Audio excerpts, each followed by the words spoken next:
Dhanik Bharat Educational Institutions, Inter, IIT, JEE, NEET, admission opened.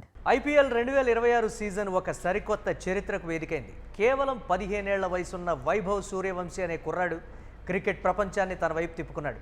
Rajasthan Royals తరపున ఓపెనర్గా వస్తున్న ఈ బీహార్ సంచలనం మైదానంలో అడుగుపెడితే చాలు బౌండరీల వర్షం కురిపిస్తున్నాడు. నిన్న పంజాబ్ కింగ్స్తో జరిగిన మ్యాచ్లో వైభవ్ ఆడిన తీరు చూస్తుంటే అతనిలో ఒక పరిపూర్ణమైన విధ్వంసకర బ్యాటర్ కనిపిస్తున్నాడు.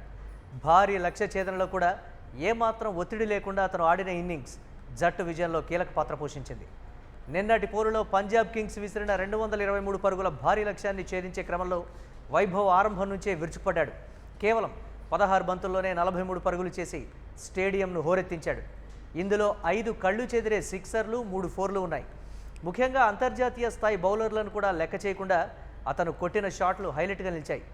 వైభవ్ అందించిన ఈ మెరుపు ఆరంభం వల్లే రాజస్థాన్ రాయల్స్ ఈ సీజన్లో పంజాబ్ కింగ్స్కు మొదటి ఓటమిని రుచి చూపించగలిగింది.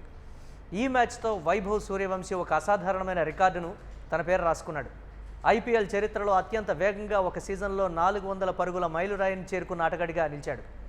గతంలో West Indies power hitter Andrew Russell 188 బంతుల్లో ఈ ఘనత సాధిస్తే వైభవ్ కేవలం 167 బంతుల్లోనే 400 మార్కును అందుకున్నాడు.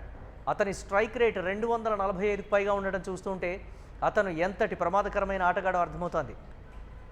వైభవ్ సూర్యవంశీని రాజస్థాన్ రాయల్స్ జట్టు గతేడాది మెగా వేలంలో కేవలం 1,10,00,000 రూపాయలకు దక్కించుకుంది.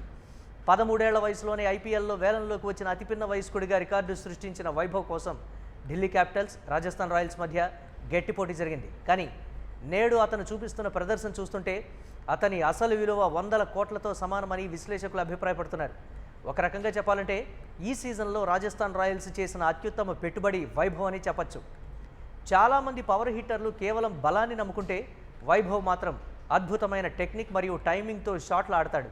ముఖ్యంగా అతని పికప్ షాట్స్ మరియు కవర్ డ్రైవ్స్ చూస్తుంటే దిగ్గజ ఆటగాడు బ్రియన్ లారాను గుర్తు తెస్తాయని నెటిజన్లు కామెంట్ చేస్తున్నారు.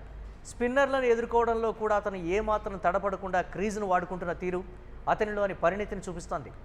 ఐపీఎల్లోకి రాకముందే వైభవ్ తన సత్తా చాటాడు. బీహార్ తరపున కేవలం 12 ఏళ్ల వయసులోనే రంజీ ట్రోఫీ అరంగేట్రం చేసి సచిన్ టెండూల్కర్ రికార్డును బద్దలు కొట్టాడు. అతిపిన్న వయసులో ఫస్ట్ క్లాస్ క్రికెట్ ఆడిన రెండో భారతీయ ఆటగాడిగా నిలిచాడు. అంతేకాక ఆస్ట్రేలియా అండర్-19 జట్టుపై టీమిండియా తరపున కేవలం 58 బంతుల్లోనే సెంచరీ బాది అందరినీ ఆశ్చర్యపరిచాడు. ఈ అనుభవమే ఇప్పుడు ఐపీఎల్లో పెద్ద బౌలర్లను ఎదుర్కోవడానికి అతనికి ధైర్యాన్ని ఇస్తోంది. వైభవ్ సాధించిన ఈ ఘనత కేవలం రికార్డులకే పరిమితం కాలేదు. తాజాగా ఇన్నింగ్స్తో అతను అభిషేక్ శర్మని అధిగమించి సీజన్లో అత్యధిక పరుగులు చేసిన ఆటగాడిగా ఆరెంజ్ క్యాప్ను సొంతం చేసుకున్నాడు. ఇంత చిన్న వయసులో ప్రపంచంలోని మేటి ఆటగాళ్లను వెనక్కు నెట్టి అగ్రస్థానంలో నిలవడం అనేది ఒక అద్భుతం. ఇప్పటికే ఒక సెంచరీ మరియు పలు మెరుపు ఇన్నింగ్స్లతో దూసుకుపోతున్న వైభవ్ రాబోయే మ్యాచ్ల్లో ఇంకెన్ని రికార్డులు సృష్టిస్తాడో అని క్రికెట్ అభిమానులు ఆసక్తిగా ఎదురుచూస్తున్నారు.